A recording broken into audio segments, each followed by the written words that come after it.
From Daily Mail, CNN host silenced as Democrat strategist turns on colleagues, quote, "We are not the party of common sense." CNN contributor Julie Roginski criticized onlookers and her own colleagues during the segment. The argument was triggered after another on-air contributor asked Roginski if Biden should have dropped out of the race sooner. Roginski explained through a series of what she called hard truths why she believes the Democratic Party had become increasingly out of touch.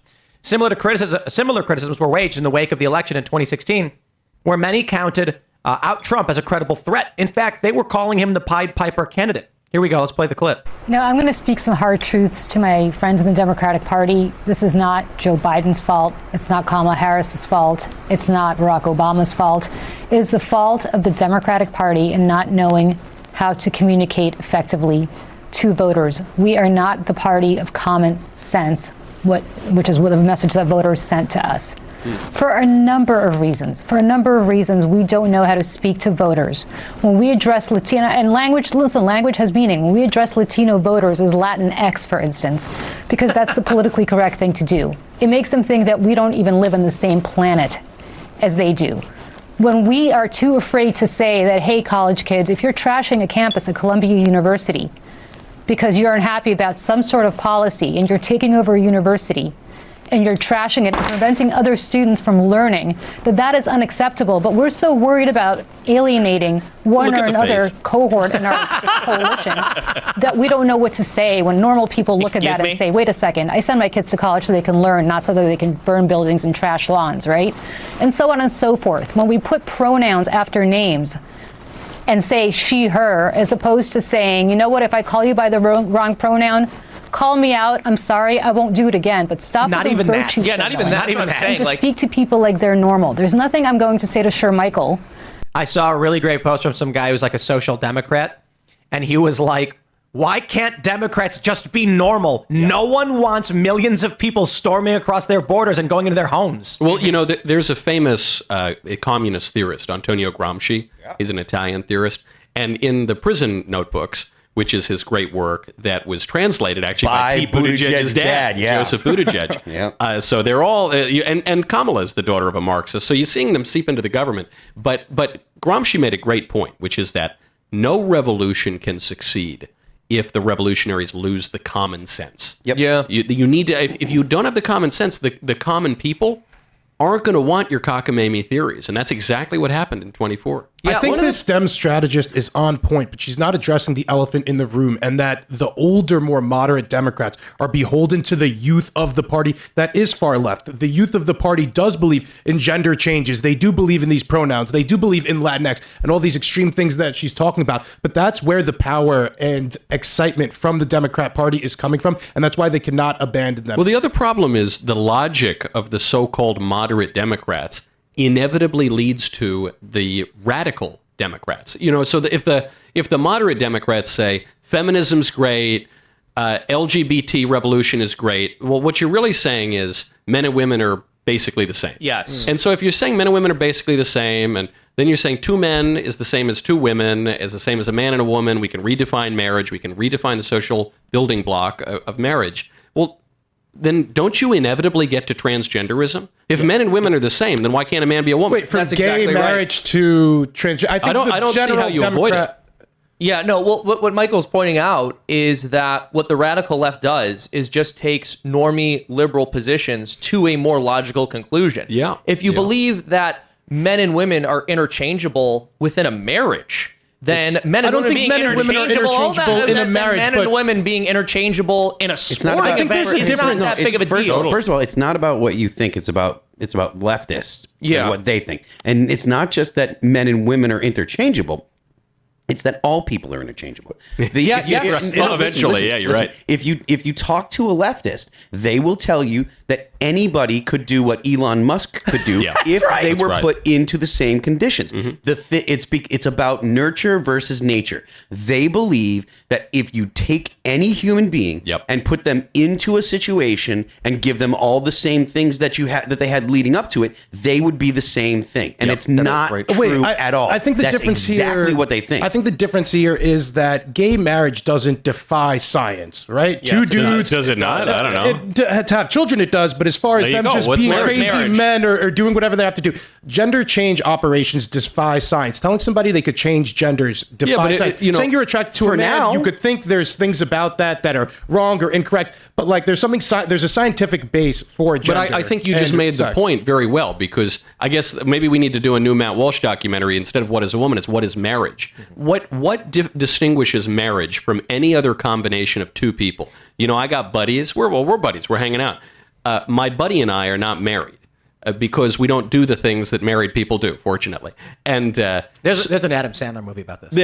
I'm not kidding. There is. Really? Well, no, but it's like a scientific question. It's a philosophical question, but like just on a scientific basis, sodomy and sex are two different things. They're different things. But it's gays can have sex, and there's no scientific question They here. can have sex But I with think there women. is a question whether or not a man can become a woman. You could question, what is marriage? It's supposed to be a religious institution. And no, I'm not even saying that. I'm just saying at a very natural, basic level. It would seem to me, and I'm just off the top of my head here, that marriage is a union between a man and a woman for the religious purpose. union, though. Well, I'm not even actually saying that. necessarily. I'm Not just all saying marriages it's are religious. a union between a man and a woman for the purpose of begetting and educating children, and as a secondary matter for the mutual support of the spouses. That's what defines what marriage is. Just like the leftist tears tumbler exists to give me delicious leftist tears and sometimes spindrift, just like the cigar exists to give me tasty, delicious Mayflower smoke, so too marriage exists for a purpose. And so if you get two fellas together, or two ladies, or three dudes and a billy goat, they're in some kind of union. I'm not denying that, but it's different. But I do get what Elaad is saying, because remove the word marriage from it and say a legal apparatus has been created for tax purposes and legal rights in hospitals and things for people who are together as partners, whatever you want to call it. Going to someone and saying, we're gonna telling a child especially, you can be the opposite gender, is not possible in any way. What they could say is, we can give you a surgery so that you can be a facsimile or representation similar to a female, but you will never be female. But isn't that's the same thing as gay marriage? Is it's a facsimile or a kind of parody that seems similar to marriage, but it's not. So the issue is telling people that they arguing marriage. I get what you're saying, but I understand what Elaad, the point he's trying to make is that there's no irreversible surgery involved to a child. It's like if two guys are living in a room, we can argue the definition and say this is not right. Well, and this is a great point, really, which is like, if we're all agreeing that broadly as a matter of logic, that's true, and there's a fair analogy here, but it doesn't strike people the same way. And I think this is what happened in 2024. Right. People don't really, two guys want to do a Will and Grace thing, whatever. That doesn't affect them. They don't think about it. But you see a little kid being castrated, being put on cross-sex hormones, being brainwashed by his public school teacher, who's a far leftist. You just think at a gut level that is so repulsive that you are going to vote against anybody who promotes that. Mm-hmm. Electorally speaking, too, gay marriage, I don't think is what she was alluding to. I think she was talking about the trans stuff and going a little bit farther. In the Republican Party, we have a large amount of LGBTQ, or I don't know about the TQ, but at least the LGBT. Bruce Jenner, and in Trump's cabinet there, Rick Grinnell is, probably going to have a cabinet position. So I think that stuff, the super unpopular stuff that I think most adult Democrats are, again, repulsed by, thinking that you could change genders, but they're at least decently okay with. But I guess to bring it full circle, my only point on this is not that the Supreme Court's going to overrule Obergefell. That's not going to happen anytime soon. President Trump has not called for anything like that. That's what they said about Roe v. Wade, though. So but settled law. With Roe v. Wade, conservatives were actively trying to overrule that for 50 years. There's very little appetite. And even the liberals on the court knew that it was a bad decision. I remember the spin about Roe v. Wade was settled law. No. You guys remember that phrase? Yes, you guys remember settled law? Yeah. You remember settled law. I just want to say, don't hold the conservative movement accountable for things that lawyers say, all right? Because they're always going to have a sketchy way of doing it. Even Ruth Bader Ginsburg is on record saying it was a bad decision, that it was a bad thing for the court. So well, I'm not, you can't disagree with it. She said it. I don't disagree with her that it was improperly done legally. So it's one thing to say, Roe was settled law, etc. But the conservatives had been making the case that they were going to eventually change it forever. Like, Am I out of touch here? Was it not constantly said about Roe v. Wade that it was settled? What Democrats were saying, which was technically no, true. Republicans and right-wingers would say this too to try to alleviate their concerns. Here's what would happen. You get a conservative judicial nominee would come up, and you'd get some radical lib, fanatical for killing babies, would say, do you agree with Roe v. Wade, whatever? And then the conservative would say, totally truthfully say, Roe versus Wade is settled law, which was true at the time. It's a lawyer answer for smile.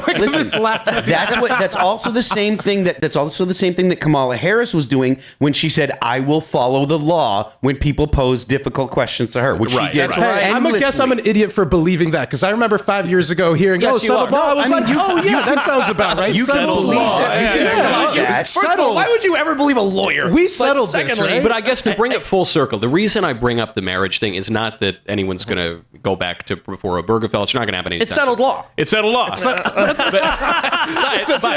the reason is because we're trying to figure out how the moderate Democrats can deal with the really woke Democrats and the liberals and the leftists. But the thing is, they can't. They can't avoid. It's just the Anti-Communist Act of 1954. I think is what. Let's bring that bad boy back. Hold on, guys. Settled law. No. It is already settled law in the 1964 Civil Rights Act that communists are exempt from civil rights protection. This is not a joke. Yeah. Is that true? Shout out to Josie, the redheaded libertarian, for broadcasting this message. Now, it's a reality, but let's do this. Wait, I just want to make one quick point. I was trying to get in here about the debate. It'll be very quick. But no, we don't want to hear it. It's already settled law, Seamus. I just wanted to say it's settled law. No, all I wanted to say here was even though you're right that she wasn't pointing to like homosexual unions specifically, the reality is all of the victories for the LGBTQ movement had to be forced onto the public through the courts. Nobody ever voted for it. So, and when they did vote, they voted against it. Exactly. Even in California, it had to be forced on the public in California. So this is an issue that has been forced from the top down. People aren't calling for it, so it's not going to be popular in the voting booth. Yeah. Thanks for checking out this clip from Timcast IRL. Make sure to watch the show live Monday through Friday at 8 p.m. Subscribe to this channel, and we will see you all there.